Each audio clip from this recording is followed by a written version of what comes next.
आदरणीय साथियों, मैं रमन कुमार लैके प्रोग्राम बीते हफ्ते ते एक नज़र अक्सर असीं इस प्रोग्राम दे विच 5-6 मुद्दे लेते होंदे हन। अज मेरे कोल 10-11 मुद्दे हैं। पता नहीं किस तरह इंसाफ कर पावांगा, क्योंकि जे 2-2 3-3 मिनट गल करिए तो 30-35 मिनट हो जाएंगे, लेकिन कुछ खबरां ज़्यादा अहम हैं। खैर, शुरुआत करते हैं और शुरुआत करते हैं ऑल पार्टी मीटिंग तो। पंजाब दे विच ऑल पार्टी मीटिंग हुई 23 जून वाले दिन चंडीगढ़ दे विच। मुख मंत्री, कांग्रेस पार्टी के नुमाइंदे, आम आदमी party, Bharatiya Janata party, Akali Dal, communist सब लोग इस मीटिंग हाज़र सन। मुद्दा सी जिहड़े ऑर्डीनेंस पिछे केंद्र सरकार ने जारी किए हैं, बाद कानून भी बन जाएंगे पार्लीमेंट में। वो जो ऑर्डीनेंस है वो फसल की खरीद को लैके है, फसल की विक्री को लैके हैं।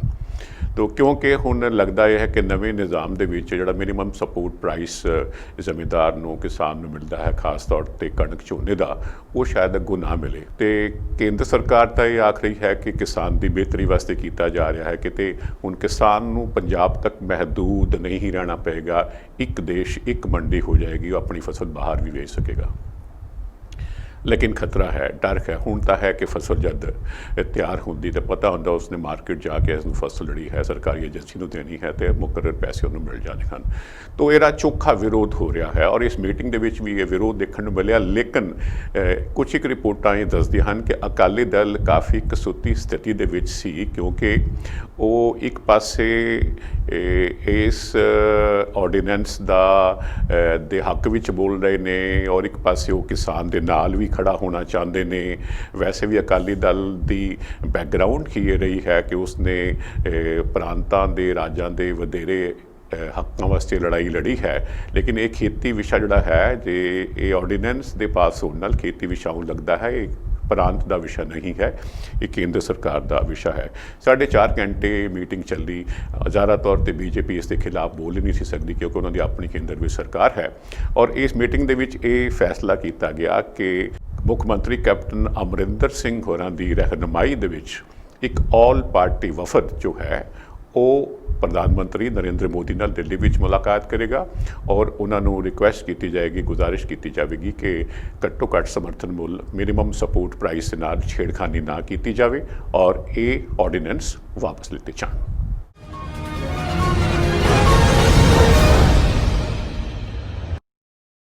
आज जी किसानी की गल है जी, तो किसानी की गल करते करते असीं उत्तर प्रदेश वाल चलते हाँ। उत्तर प्रदेश के विच पंजाबी किसानां उपर उजाड़े की तलवार लटक रही है। ये वो लोग हैं, उन्हां परिवारां दे लोग हैं। पहलों 1947 विच जदों देश की वंड हुई तो इन्हां ने तकसीम दा, वंड दा जो बर्बादी सी उसनूं झल्लिया। उस तो बाद इन्हां ने आके उत्तर प्रदेश के विच वसेड़ा किया, इत्थे आके वस गए। इत्थे इन्हां ने ज़मीनां खरीदियां, बंजर ज़मीनां सन। अपनी मेहनत के नाल इन्हां ने इत्थे खेती की, खेत जड़े है लहलहाउण लगे, फसलां उगाईयां, खुशहाली आई, पक्के बिजली के कनैक्शन लेते, कारोबार आबाद किए। लेकिन हुण जो है उत्थों की सरकार कह रही है कि ये ज़मीन जो है, ये ज़मीनां जड़ियां उन्होंने आप 47 तो बाद उत्थों के लोगों तो, उत्थों के नवाबां तो खरीदियां सन। सरकार हुण कह रही है उत्तर प्रदेश की कि ज़मीन जो है जंगलात विभाग की है, रजिस्ट्रियां उन्होंने नां हैं, लेकिन उन्होंने ये डर सता रहा है, खौफ, ये सहम है कि किते ये ज़मीन तो उन्होंने बाहर कढ़ के पासे ना कर दिता जाए तो एक बार फिर बर्बाद हो जाएंगे। पिछे ਜਿਹੇ कुछ दिन पहलों आम आदमी पार्टी का वफद उत्ते हो के आया है, 5 मैंबरी वफद से। उन्होंने उत्थों की तहसील जी है, उत्थे नगीना तहसील है और चंपतपुर में जाके पिंडां दे लोकां नाल, पूरे इलाके के लोकां नाल, प्रभावित किसानां नाल मुलाकात की, उन्हां दा दुख दर्द जानिया और उन्होंने तय किया है कि एक रिपोर्ट तैयार की जाएगी, रिपोर्ट सेंटर में भी भेजी जाएगी और पंजाब सरकार ने भी भेजी जाएगी और साथ नाल ही अपने मैंबर पार्लीमेंट भगवंत मान को भी दी जाएगी ताकि वो मुद्दा पार्लीमेंट दे विच उठा सकन और इस दे उपर केंद्र सरकार का ध्यान जो है खिंचा जा सके। उन्होंने पिछे जो ये भी है कि जी अकाली दल का एक वफद भी गया सी, प्रेम सिंह चंदू माजरा भी विच शामिल सन। उत्थों उन्होंने उत्तर प्रदेश के मुख्य मंत्री योगी आदित्यनाथ नाल मुलाकात की ਔਰ ਉਹਨਾਂ ਨੇ ਉਦੋਂ ਆ ਕੇ ਬਿਆਨ ਦਿੱਤਾ ਸੀ ਕਿ ਕੋਈ ਨੁਕਸਾਨ ਨਹੀਂ ਹੋਣ ਦਿੱਤਾ ਜਾਏਗਾ, ਮਸਲਾ ਹੱਲ ਕਰ ਲਿਆ ਗਿਆ ਹੈ। ਲੇਕਿਨ ਆਮ ਆਦਮੀ ਪਾਰਟੀ ਨੇ ਆਖਿਆ ਕਿ ਅਕਾਲੀ ਦਲ ਦਾ ਇਹ ਦਾਅਵਾ ਗਲਤ ਹੈ ਕਿ ਮਸਲਾ ਹੱਲ ਕਰ ਲਿਆ ਗਿਆ ਹੈ, ਮਸਲਾ ਉੱਥੇ ਦਾ ਉੱਥੇ ਖੜਾ ਹੈ।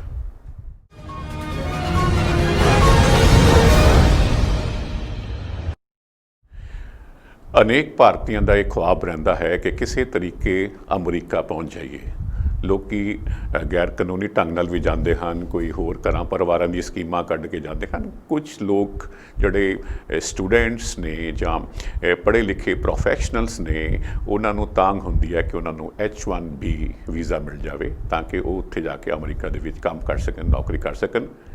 ਅਜਿਹੇ ਸਾਰੇ ਖਵਾਹਿਸ਼ ਰੱਖਣ ਵਾਲੇ, ਸੁਪਨਾ ਪਾਲਣ ਵਾਲੇ ਲੋਕਾਂ ਵਾਸਤੇ, ਨੌਜਵਾਨਾਂ ਵਾਸਤੇ ਮਾੜੀ ਖਬਰ ਹੈ, ਕਿਉਂਕਿ ਡੋਨਲਡ ਟਰੰਪ ਨੇ ਇਸ H1B ਵੀਜ਼ੇ ਦੇ ਉੱਪਰ ਦਸੰਬਰ ਤੱਕ ਬੈਨ ਲਗਾ ਦਿੱਤਾ ਹੈ ਔਰ ਇਹ ਪਾਬੰਦੀ, ਇਹ ਬੈਨ 24 ਜੂਨ ਤੋਂ ਹੋਂਦ ਵਿੱਚ ਆ ਗਿਆ ਹੈ। ਤੋ ਇਸ ਦੇ ਨਾਲ ਹੀ ਜਿਹੜੇ ਹੋਰ ਵੀਜ਼ੇ ਨੇ, H4 ਹੈ, ਜਿਸ 'ਤੇ ਤੁਹਾਡੀ ਬੀਵੀ, ਤੁਹਾਡਾ ਪਾਰਟਨਰ ਜਾਂ ਤੁਹਾਡੇ ਬੱਚੇ ਕੰਮ ਕਰ ਸਕਦੇ ਹਨ। H4 ਹੈ, H2B ਹੈ, J ਹੈ, L ਹੈ ਟਾਈਪ ਵੀਜ਼ਾ, ਸਾਰੇ ਵੀਜ਼ਿਆਂ 'ਤੇ ਪਾਬੰਦੀ ਲੱਗ ਗਈ ਹੈ। ਸਿੱਧੀ 5.25 ਲੱਖ ਨੌਕਰੀਆਂ 'ਤੇ ਜੋ ਹੈ ਇਸ ਨਾਲ ਅਸਰ ਪਵੇਗਾ। H1B ਵੀਜ਼ਾ ਦੀ ਜਿੱਥੋਂ ਤੱਕ ਗੱਲ ਹੈ ਤਾਂ ਇਹ 85,000 ਵੀਜ਼ਾ ਜਿਹੜੇ ਨੇ ਉਹ 1 ਸਾਲ ਦੇ ਵਿੱਚ ਅਮਰੀਕਾ ਦਿੰਦਾ ਹੈ ਅਤੇ ਇਹਦੇ ਵਿੱਚੋਂ ਕਰੀਬ 70,000 ਵੀਜ਼ੇ ਜਿਹੜੇ ਹਨ ਉਹ ਇੰਡੀਅਨ ਪ੍ਰੋਫੈਸ਼ਨਲਸ ਨੂੰ ਮਿਲਦੇ ਨੇ ਔਰ ਇਹਦੇ ਵਿੱਚ ਜ਼ਿਆਦਾ IT ਪ੍ਰੋਫੈਸ਼ਨਲਸ ਹੁੰਦੇ ਨੇ ਅਤੇ ਉਹਨਾਂ ਨੂੰ ਇਹ ਬਹੁਤ ਵੱਡੀ ਮਾਰ ਪਈ ਹੈ। ਕਾਫੀ ਕਾਰੋਬਾਰੀ ਸੰਗਠਨ ਜਿਹੜੇ ਉੱਥੋਂ ਦੇ ਹਨ, ਅਮਰੀਕਾ ਦੇ ਮੈਂਬਰ ਪਾਰਲੀਮੈਂਟ, ਹਿਊਮਨ ਰਾਈਟਸ ਜਥੇਬੰਦੀਆਂ ਨੇ, ਉਹਨਾਂ ਨੇ ਇਸ ਵੀਜ਼ੇ ਦਾ, ਇਹ ਸਰਕਾਰ ਦੀ ਜੋ ਇਸ ਪਾਬੰਦੀ ਦਾ ਹੈ ਉਸ ਦਾ ਵਿਰੋਧ ਕੀਤਾ ਹੈ।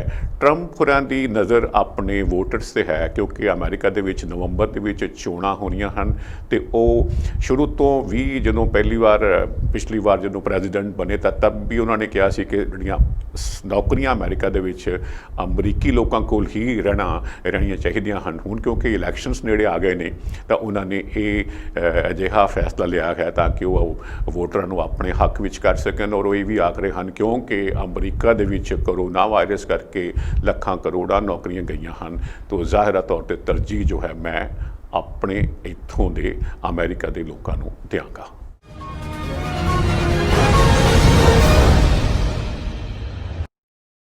ਡੋਨਲਡ ਟਰੰਪ ਹੋਰੀ ਜਦ ਦੇ ਰਾਸ਼ਟਰਪਤੀ ਬਣੇ ਤਦ ਤੋਂ ਹੀ ਉਹਨਾਂ ਨੇ ਅਜਿਹੀਆਂ ਆਵਾਜ਼ਾਂ ਬੁਲੰਦ ਕੀਤੀਆਂ ਸਨ, ਖਾਸ ਤੌਰ 'ਤੇ ਉਹ ਲੋਕ ਜਿਹੜੇ ਗੈਰ ਕਾਨੂੰਨੀ ਤੌਰ 'ਤੇ ਅਮਰੀਕਾ ਵਿੱਚ ਵਸੇ ਹੋਏ ਨੇ ਅਤੇ ਉਹਨਾਂ ਨੇ ਉਹਨਾਂ ਦੇ ਖਿਲਾਫ ਸਖਤੀ ਦੀ ਗੱਲ ਕੀਤੀ ਸੀ। ਹੁਣ ਮੈਂ ਪਹਿਲਾਂ H1B ਵੀਜ਼ਾ ਦੀ ਗੱਲ ਕਰਕੇ ਹਟਿਆ। ਹੁਣ ਤਾਜ਼ਾ ਖਬਰ ਇਹ ਹੈ ਕਿ ਅਮਰੀਕਾ ਤੋਂ 106 ਅਜਿਹੇ ਭਾਰਤੀਆਂ ਨੂੰ ਡਿਪੋਰਟ ਕੀਤਾ ਗਿਆ ਹੈ ਜਿਹੜੇ ਉੱਥੇ ਗੈਰ ਕਾਨੂੰਨੀ ਢੰਗ ਦੇ ਨਾਲ ਰਹਿ ਰਹੇ ਸੀ ਔਰ ਇਹਨਾਂ ਨੂੰ 106 ਵਿਅਕਤੀਆਂ ਨੂੰ ਮੰਗਲਵਾਰ ਵਾਲੇ ਦਿਨ ਹਵਾਈ ਜਹਾਜ਼ ਲੈ ਕੇ ਅੰਮ੍ਰਿਤਸਰ ਪਹੁੰਚਿਆ ਔਰ ਇਹਨਾਂ ਦੇ ਵਿੱਚ 106 ਜਿਹੜੇ ਲੋਕ ਉੱਥੋਂ ਡਿਪੋਰਟ ਕੀਤੇ ਗਏ ਨੇ, ਇਹਨਾਂ ਵਿੱਚ 59 ਪੰਜਾਬੀ ਹਨ। ਇਹਨਾਂ 59 ਪੰਜਾਬੀਆਂ 'ਚੋਂ 43 ਸਿਰਫ ਦੁਆਬੇ ਦੇ ਰੀਜਨ ਦੇ ਵਿੱਚੋਂ ਹਨ। ਜਲੰਧਰ ਤੋਂ 8, ਹੁਸ਼ਿਆਰਪੁਰ ਤੋਂ 15 ਔਰ ਕਪੂਰਥਲਾ ਤੋਂ 11 ਅਜਿਹੇ ਲੋਕ ਹਨ ਜਿਹੜੇ ਵਾਪਸ ਆ ਗਏ ਹਨ। ਤੋ ਜੀ ਇਹ ਉਹ ਲੋਕ ਜਿਹੜੇ ਕਈ ਸਾਲਾਂ ਤੋਂ ਉੱਥੇ ਰਹਿ ਰਹੇ ਸਨ, ਜ਼ਾਹਿਰਾ ਤੌਰ 'ਤੇ ਉੱਤੇ ਕਲੀਅਰ ਹੈ ਕਿ ਗੈਰ ਕਾਨੂੰਨੀ ਢੰਗ ਨਾਲ ਗਏ ਸਨ। ਕਿਸੇ ਤਰੀਕੇ ਖੁਆਬ ਜਿਹਾ ਹੁੰਦਾ ਹੈ ਕਿ ਖੁਸ਼ਹਾਲ ਦੇਸ਼ ਹੈ, ਉੱਥੇ ਕੋਈ ਕੰਮ ਇੰਨਾ ਛੋਟਾ ਕੰਮ ਨਹੀਂ ਹੈ। ਹਲਕੀ ਮਿਹਨਤ ਮਜ਼ਦੂਰੀ ਕਰਕੇ ਵੀ ਤੁਸੀਂ ਬਹੁਤ ਬਿਹਤਰ ਜੀਵਨ ਗੁਜ਼ਾਰ ਸਕਦੇ ਹੋ। ਅਤੇ ਇਹ ਜੋ ਹੈ ਉਹ ਲੋਕ ਉੱਥੇ ਰਹਿ ਰਹੇ ਸੀ, ਕਿਤੇ ਕਿਤੇ ਸਕੂਨ ਵੀ ਮਿਲਦਾ ਹੋਣਾ, ਕਿਤੇ ਕਿਤੇ ਡਰ ਵੀ ਲੱਗਦਾ ਹੋਣਾ ਕਿਤੇ ਸਰਕਾਰ ਦੇ ਢਿੱਕੇ ਨਾ ਚੜ੍ਹ ਜਾਈਏ। ਆਖਰ ਉਹੀ ਹੋਇਆ ਔਰ ਇਹਨਾਂ ਦੇ ਖੁਆਬ ਮਿੱਟੀ ਦੇ ਵਿੱਚ ਮਿਲ ਗਏ।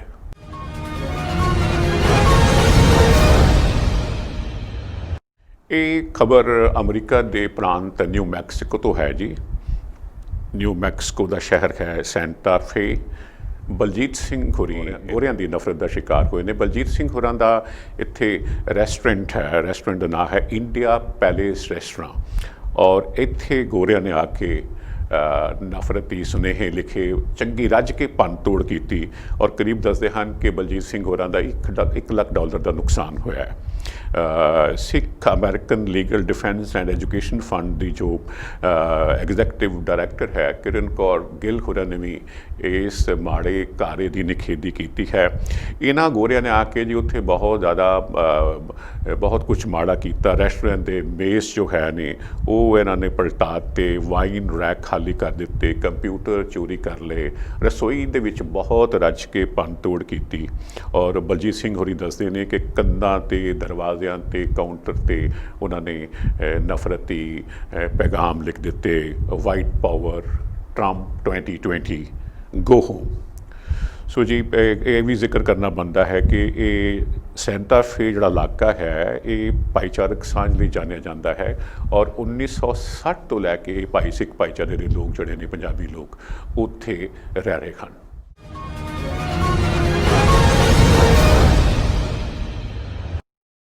ਸੋ ਇਹ ਮਾੜੀ ਖਬਰ ਆਪ ਜੀ ਦੇ ਨਾਲ ਮੈਂ ਸ਼ੇਅਰ ਕੀਤੀ। ਖੈਰ ਇੱਕ ਚੰਗੀ ਖਬਰ ਹੁਣ ਤੁਹਾਡੇ ਨਾਲ ਸ਼ੇਅਰ ਕਰ ਰਿਹਾ ਹਾਂ। ਇਹ ਵੀ ਭਾਰਤੀ ਮੂਲ ਦੇ ਅਮਰੀਕੀ ਵਿਗਿਆਨੀ ਹਨ ਜਿਹੜੇ ਆਲਮੀ ਪੱਧਰ 'ਤੇ ਬੜਾ, ਜਿਨ੍ਹਾਂ ਦਾ ਨਾਂ ਹੈ ਡਾਕਟਰ ਸੇਥੁਰਮਨ ਪੰਚਨਾਥਨ।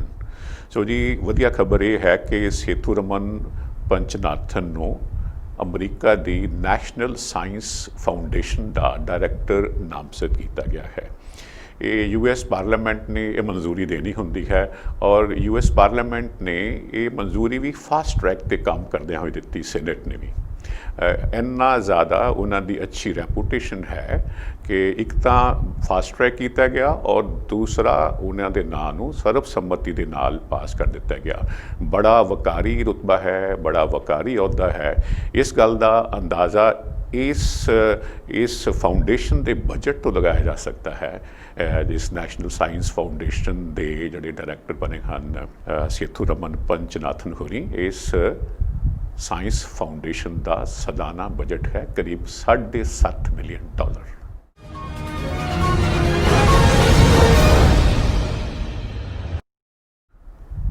ਭਾਰਤ ਤੇ ਚੀਨ ਦਰਮਿਆਨ ਹਾਲਾਤ ਬੜੇ ਤਲਖੀ ਵਾਲੇ ਬਣੇ ਹੋਏ ਹਨ।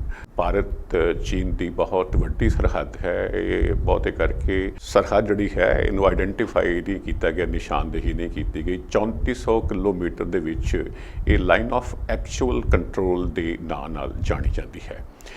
15 ਜੂਨ ਨੂੰ ਵੱਡੀ ਮੁੱਠਭੇੜ ਹੋਈ ਸੀ, ਵੱਡਾ ਟਕਰਾਅ ਹੋਇਆ ਸੀ ਆਪਸ ਦੇ ਵਿੱਚ। ਹਥਿਆਰ ਤਾਂ ਨਹੀਂ ਸਨ ਚੱਲੇ, ਲੇਕਿਨ ਇਸ ਦੇ ਬਾਵਜੂਦ ਭਾਰਤ ਦੇ ਕਰਨਲ ਸੰਤੋਸ਼ ਬਾਬੂ ਔਰ 19 ਹੋਰ ਫੌਜੀ ਜਵਾਨ ਮਾਰੇ ਗਏ ਸਨ, ਸ਼ਹੀਦ ਹੋ ਗਏ ਸਨ। ਉਹਨਾਂ ਆਪਣੇ ਮੁਲਕ ਦੀ ਜ਼ਮੀਨ ਦੀ, ਸਰਜ਼ਮੀਨ ਦੀ ਰਾਖੀ ਕਰਦਿਆਂ ਆਪਣੀ ਜਾਨ ਕੁਰਬਾਨ ਕੀਤੀ। ਉਸ ਪਾਸੇ ਚੀਨ ਨੇ ਨਹੀਂ ਸੀ ਦੱਸਿਆ ਕਿ ਉਹਨਾਂ ਦਾ ਕਿੰਨਾ ਨੁਕਸਾਨ ਹੋਇਆ, ਲੇਕਿਨ ਬਾਅਦ ਦੇ ਵਿੱਚ ਅਮਰੀਕਨ ਏਜੰਸੀ, ਨਿਊਜ਼ ਏਜੰਸੀ ਰਿਊਟਰਸ ਦੀ ਖਬਰ ਵੀ ਸੀ, ਹੋਰਨਾਂ ਪਾਸਿਓਂ ਵੀ ਖਬਰ ਆਈਆਂ ਕਿ ਚੀਨ ਦਾ ਵੀ ਕਾਫੀ ਵੱਡਾ ਨੁਕਸਾਨ ਹੋਇਆ ਹੈ। ਚੀਨ ਆਪਣੇ ਪਸਾਰਵਾਦੀ ਏਜੰਡੇ ਦੇ ਉੱਪਰ ਕੰਮ ਕਰ ਰਿਹਾ ਹੈ। ਦੁਨੀਆ ਦੇ ਵਿੱਚ ਇਸ ਨੇ ਅੱਤ ਮਚਾ ਕੇ ਰੱਖੀ ਹੋਈ ਹੈ। ਸਾਊਥ ਚਾਈਨਾ ਸੀ ਦੇ ਜਿਹੜੇ ਮੁਲਕ ਹਨ ਉਹਨਾਂ ਦੇ ਨਾਲ ਇਹਦਾ ਥਾਂ ਥਾਂ ਤਕਰਾਰ ਚੱਲਦਾ ਪਿਆ ਹੈ ਕਿ ਇਹ ਇਲਾਕਾ ਸਾਡਾ ਹੈ, ਇਹ ਇਲਾਕਾ ਸਾਡਾ ਹੈ। ਉਹ ਕੋਈ ਵੀਅਤਨਾਮ ਹੈ, ਇੰਡੋਨੇਸ਼ੀਆ ਹੈ, ਮਲੇਸ਼ੀਆ ਹੈ, ਜਾਪਾਨ ਹੈ, ਹਰ ਕਿਸੇ ਨਾਲ ਖਹਿਬਾਜ਼ੀ ਹੈ। ਅਤੇ ਹੁਣ ਇੱਥੇ ਭਾਰਤ ਦੀ ਸਰਹੱਦ ਦੇ ਉੱਪਰ ਇਹ ਆਪਣੇ ਤੇਵਰ ਵਿਖਾ ਰਿਹਾ ਹੈ। ਅਤੇ ਭਾਰਤ ਨੇ ਵੀ ਜਿਵੇਂ ਠਾਣ ਲਈ ਲੱਗਦੀ ਹੈ ਕਿ ਬਈ ਇਸ ਵਾਰ ਇਸ ਦੀ ਜ਼ਿਆਦਤੀ ਨੂੰ ਬਰਦਾਸ਼ਤ ਨਹੀਂ ਕਰਨਾ। ਔਰ ਮੈਂ ਸ਼ੁੱਕਰਵਾਰ ਰਿਕਾਰਡਿੰਗ ਕਰ ਰਿਹਾ ਹਾਂ ਤਾਂ ਵੀਰਵਾਰ ਵਾਲੇ ਦਿਨ ਜੋ ਭਾਰਤੀ ਵਿਦੇਸ਼ ਮੰਤਰਾਲੇ ਦੇ ਬੁਲਾਰੇ ਹਨ ਅਨੁਰਾਗ ਸ਼੍ਰੀਵਾਸਤਵ ਹੋਰੀ, ਉਹਨਾਂ ਨੇ ਵੀ ਆਪਣੇ ਭਾਰਤੀ ਸਟੈਂਡ ਦੀ ਬਿਲਕੁਲ ਸਪਸ਼ਟ ਤਰੀਕੇ ਨਾਲ ਬਿਆਨ ਕਰਕੇ ਇਸ ਨੂੰ ਸਾਫ਼ ਕਰ ਦਿੱਤਾ ਹੈ ਕਿ ਅਸੀਂ ਵੀ ਇਸ ਵਾਰ ਪਿੱਛੇ ਹਟਣ ਵਾਲੇ ਹੈ ਨਹੀਂ।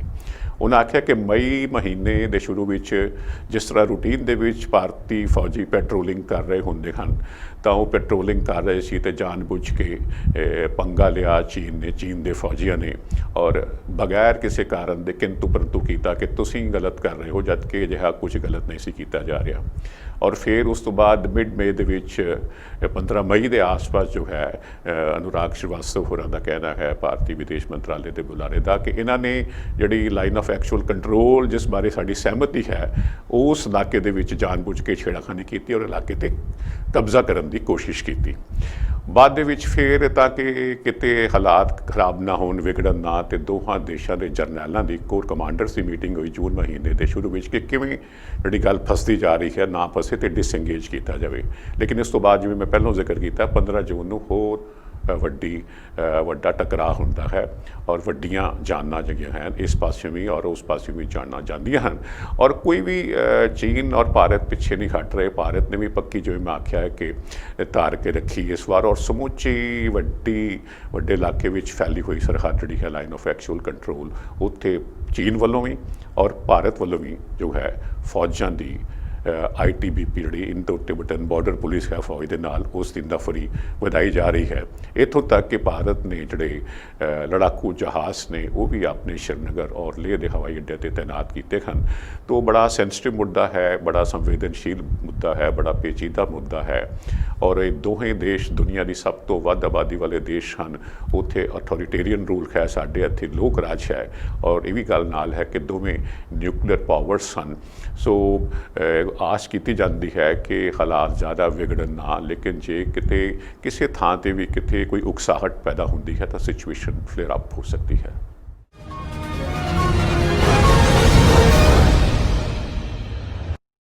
कोविड-19 की गल करांगे जी, करोना वायरस की गल करांगे।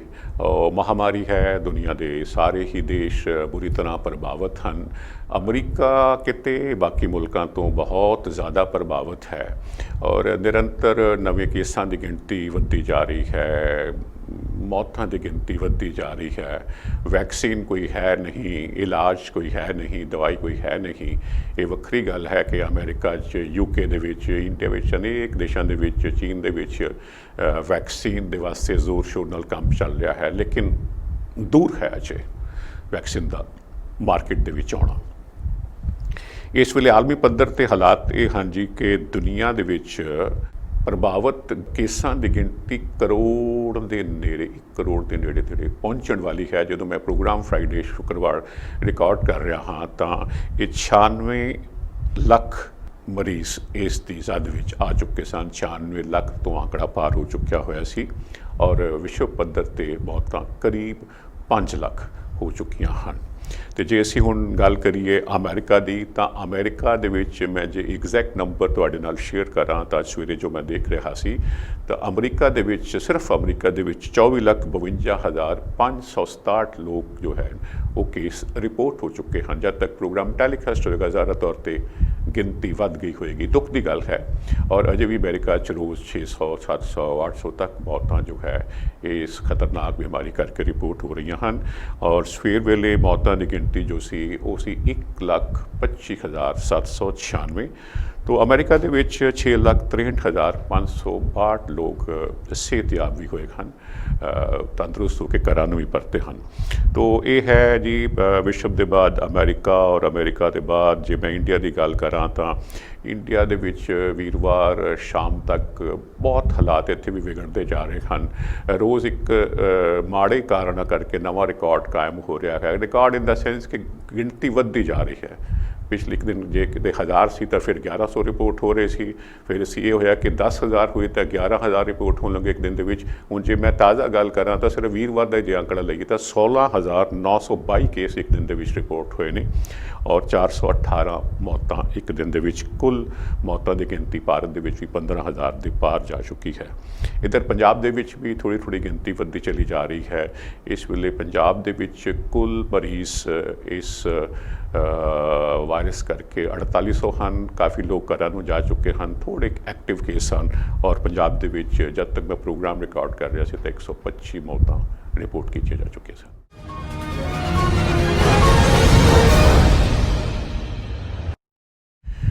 24 जून वाले दिन सिख कौम के 2 महान सपूतां का शहीदी दिहाड़ा हुंदा है।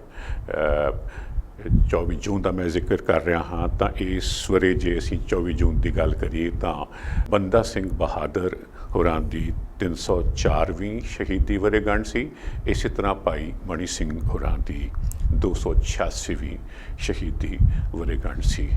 ਇਹਨਾਂ ਦੋਹਾਂ ਮਹਾਨ ਸਪੂਤਾਂ ਦੀ ਲਾਸਾਨੀ ਸ਼ਹਾਦਤ ਬਾਰੇ ਸਿੱਖ ਜਗਤ ਦੁਨੀਆ ਬਹੁਤ ਚੰਗੀ ਤਰ੍ਹਾਂ ਜਾਣਦੀ ਹੈ।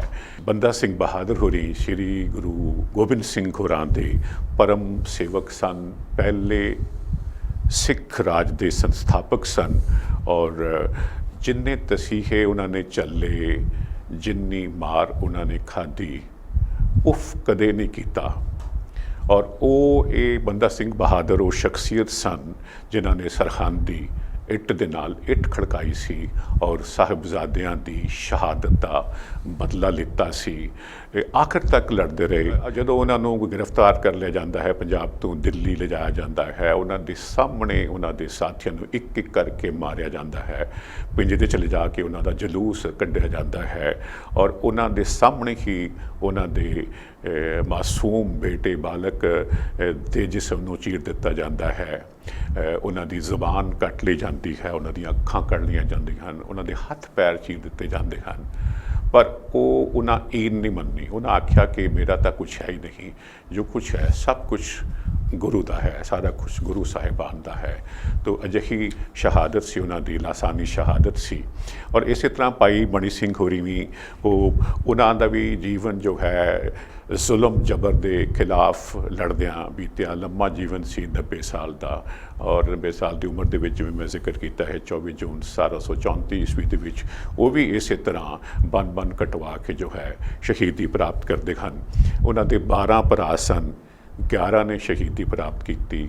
10 ਪੁੱਤਰ ਸਨ, 10 ਵਿੱਚੋਂ 7 ਪੁੱਤਰ ਤੇ ਫਿਰ 10 ਪੋਤਿਆਂ ਨੇ ਇਸੇ ਤਰ੍ਹਾਂ ਸ਼ਹੀਦੀ ਪ੍ਰਾਪਤ ਕੀਤੀ। ਤੋ ਅਜਿਹੀ ਮਹਾਨ ਸ਼ਖਸੀਅਤ ਸਨ ਉਹ, ਅਜਿਹੀ ਲਾਸਾਨੀ ਸ਼ਹਾਦਤ ਹੈ ਉਹਨਾਂ ਦੀ।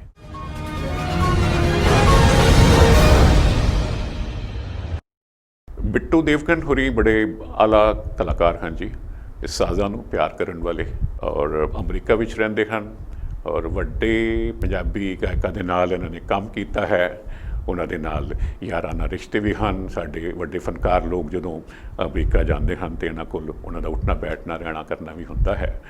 ਤੋ ਬੀਤੇ ਦਿਨੀ ਅਸੀਂ ਜਾਣਦੇ ਹਾਂ ਕਿ ਸਮੁੱਚੀ ਦੁਨੀਆ ਦੇ ਵਿੱਚ ਕਰੋਨਾ ਵਾਇਰਸ ਨੇ ਵੱਡੀ ਮਾਰ ਮਾਰੀ ਹੈ। ਟੀਚਰ ਆਨਲਾਈਨ ਪੜ੍ਹਾਈ ਕਰਾ ਰਹੇ ਹਨ, ਮੈਨੇਜਮੈਂਟ ਨੇ ਟੀਚਰ ਨੂੰ ਫੀਸਾਂ ਦੇਣੀਆਂ ਹੁੰਦੀਆਂ ਹਨ। ਤਾਂ ਇੱਕ ਬੜੀ ਅਜੀਬ ਕਸੂਤੀ ਸਥਿਤੀ ਹੈ। ਇੱਕ ਵਾਰ ਫਿਰ ਬਿੱਟੂ ਦੇਵਗਨ ਹੋਰੀ ਇਹਨਾਂ ਨੇ ਹਰਜਿੰਦਰ ਕੰਦੋਲਾ ਔਰ ਮਨਦੀਪ ਰਾਜ ਹੋਰਾਂ ਦੇ ਨਾਲ ਰਲ ਕੇ ਫਿਰ ਇੱਥੇ ਮਾਲੀ ਇਮਦਾਦ ਪੰਜਾਬ ਦੇ ਵਿੱਚ ਭੇਜੀ ਹੈ, ਜਿਨ੍ਹਾਂ ਦਾ ਮੈਂ ਜ਼ਿਕਰ ਕੀਤਾ ਹੈ। ਸਾਜ਼ਿੰਦੇ ਹਨ ਜਾਂ ਕੁਝ ਹੋਰ ਲੋੜਵੰਦ ਲੋਕ ਹਨ, ਉਹਨਾਂ ਪਰਿਵਾਰਾਂ ਦੇ ਵਿੱਚ ਤਕਸੀਮ ਕਰਨ ਵਾਸਤੇ, ਵੰਡਣ ਵਾਸਤੇ।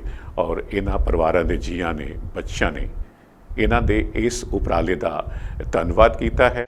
ਬਿੱਟੂ ਦੇਵਗਨ ਅੰਕਲ ਦਾ ਬਹੁਤ-ਬਹੁਤ ਧੰਨਵਾਦ ਤੇ ਪੰਜਾਬ ਵਨ ਟੀਵੀ ਦਾ ਵੀ ਬਹੁਤ-ਬਹੁਤ ਧੰਨਵਾਦ ਕਿ ਉਹਨਾਂ ਨੇ ਸਾਡੇ ਸਕੂਲ ਦੀ ਫੀਸ ਦਿੱਤੀ। ਥੈਂਕ ਯੂ ਬਿੱਟੂ, ਧੰਨਵਾਦ ਤੇਰਾ ਬਹੁਤ, ਤੇ ਤੇਰੀ ਵੱਡੀ ਉਮਰ ਹੋਵੇ। ਪੰਜਾਬ ਵਨ ਟੀਵੀ ਦਾ ਤੁਹਾਡਾ ਧੰਨਵਾਦ ਜਿਹਨਾਂ ਤੁਸੀਂ ਬਜ਼ੁਰਗਾਂ ਦਾ ਸੋਚਿਆ। ਮੈਂ ਤੁਹਾਡਾ ਆਪਣਾ ਅਖਤਰ ਅਲੀ। ਸਾਡੇ ਦੇਸ਼ ਦੇ ਵਿੱਚ ਇੱਕ ਐਸੀ ਮਹਾਮਾਰੀ ਬਿਮਾਰੀ ਕਰੋਨਾ ਵਾਇਰਸ ਜੋ ਚੱਲ ਰਹੀ ਹੈ, ਇਸ ਬਿਮਾਰੀ ਨੇ ਪੂਰੀ ਦੁਨੀਆ ਨੂੰ ਬਹੁਤ ਵੱਡਾ ਨੁਕਸਾਨ ਦਿੱਤਾ ਹੈ। ਜਿੱਥੇ ਪੂਰੀ ਦੁਨੀਆ ਨੂੰ ਬਹੁਤ ਵੱਡਾ ਨੁਕਸਾਨ ਪਹੁੰਚਿਆ, ਉੱਥੇ ਸਾਡੇ ਵਰਗੇ ਕਲਾਕਾਰ ਮਜੀਸ਼ੀਅਨ ਭਰਾਵਾਂ ਨੂੰ ਬਹੁਤ ਵੱਡਾ ਨੁਕਸਾਨ ਪਹੁੰਚਿਆ। ਪਰ ਸਾਡੀ ਮਦਦ ਕੀਤੀ ਹੈ ਬਿੱਟੂ ਦੇਵਗਨ ਸਾਹਿਬ USA ਤੋਂ, ਪੰਜਾਬ ਵਨ ਟੀਵੀ, ਉਹਨਾਂ ਦਾ ਅਸੀਂ ਤਹਿ ਦਿਲੋਂ ਧੰਨਵਾਦ ਕਰਦੇ ਹਾਂ। ਵਿਕਰਮਜੀਤ ਭਾਜੀ, ਵਿੱਕੀ ਭਾਜੀ, ਉਹਨਾਂ ਨੇ ਸਾਡੀ ਬਹੁਤ ਮਦਦ ਕੀਤੀ ਹੈ ਜੀ। ਬਿੱਟੂ ਦੇਵਗਨ ਸਾਹਿਬ, ਉਹਨਾਂ ਦਾ ਅਸੀਂ ਤਹਿ ਦਿਲੋਂ ਧੰਨਵਾਦ ਕਰਦੇ ਹਾਂ। ਥੈਂਕ ਯੂ ਭਾਜੀ, ਥੈਂਕ ਯੂ ਸੋ ਮਚ। ਮੈਂ ਗੋਲਡੀ ਸ਼ਾਹਪੁਰ ਤੋਂ। ਸਾਡੇ ਬਿੱਟੂ ਦੇਵਗਨ ਭਾਜੀ USA ਵਾਲੇ ਮੇਰੇ ਵੱਡੇ ਭਾਜੀ, ਜਿਨ੍ਹਾਂ ਨੇ ਇਸ ਮਹਾਮਾਰੀ ਵਿੱਚ ਸਾਡੇ ਮਜੀਸ਼ੀਅਨਾਂ ਦੀ ਕਾਫੀ ਹੈਲਪ ਕੀਤੀ, ਸਾਰਿਆਂ ਦੀ ਪੰਜਾਬ ਦੇ ਮਜੀਸ਼ੀਅਨਾਂ ਦੀ ਕਾਫੀ ਹੈਲਪ ਕੀਤੀ ਹੈ। ਤੇ ਉਹਨਾਂ ਵਿੱਚੋਂ ਸਾਡੇ ਨਾਮ ਸਾਡੇ ਸ਼ਾਹਪੁਰ ਦੇ ਵਿੱਚ ਵੀ ਕਈ ਮਜੀਸ਼ੀਅਨਾਂ ਦੀ ਹੈਲਪ ਕੀਤੀ ਉਹਨਾਂ ਨੇ, ਤੇ ਮੈਂ ਦਿਲੋਂ ਉਹਨਾਂ ਦਾ ਧੰਨਵਾਦ ਕਰਦਾ ਹਾਂ। ਤੇ ਪ੍ਰਮਾਤਮਾ ਉਹਨਾਂ ਦੀ ਲੰਬੀ ਉਮਰ ਕਰੇ। ਬਿੱਟੂ ਦੇਵਗਨ ਭਾਈ ਦਾ ਮੈਂ ਦਿਲੋਂ ਇੱਕ ਵਾਰ ਥੈਂਕਸ ਕਰਦਾ, ਤੇ ਨਾਲ ਸਾਡੇ ਪੰਜਾਬਨ ਚੈਨਲ ਟੀਮ ਦਾ ਸਾਰੀ ਦਾ ਵੀ ਧੰਨਵਾਦ ਕਰਦਾ। ਜਿਵੇਂ ਮੈਂ ਸ਼ੁਰੂ 'ਚ ਜ਼ਿਕਰ ਕੀਤਾ ਜੀ, ਅਕਸਰ 5 ਤੋਂ ਲੈ ਕੇ 7 ਮੁੱਦੇ ਹੁੰਦੇ ਹਨ। ਖਬਰਾਂ ਅੱਜ ਬਹੁਤ ਜ਼ਿਆਦਾ ਸਨ, ਕੁੱਲ 10-11 ਖਬਰਾਂ ਸਨ। ਮਨ ਕੀਤਾ ਕਿ ਸਾਰੀਆਂ ਹੀ ਤੁਹਾਡੇ ਨਾਲ ਸ਼ੇਅਰ ਕਰ ਲਵਾਂ, ਸੋ ਥੋੜ੍ਹਾ ਸਮਾਂ ਸਾਰਿਆਂ ਨੂੰ ਦੇ ਸਕਿਆ। ਆਸ ਕਰਦਾ ਹਾਂ ਕਿ ਮੇਰੀ ਪੇਸ਼ਕਾਰੀ ਜੋ ਹੈ ਉਹਨੂੰ ਕਬੂਲ ਕਰੋਗੇ, ਪ੍ਰਵਾਨ ਕਰੋਗੇ। ਅਗਲੇ ਹਫ਼ਤੇ ਫਿਰ ਮਿਲਣਾ ਹੈ। ਹੁਣ ਮੈਨੂੰ ਰਮਨ ਕੁਮਾਰ ਨੂੰ ਇਜਾਜ਼ਤ ਦਿਓ।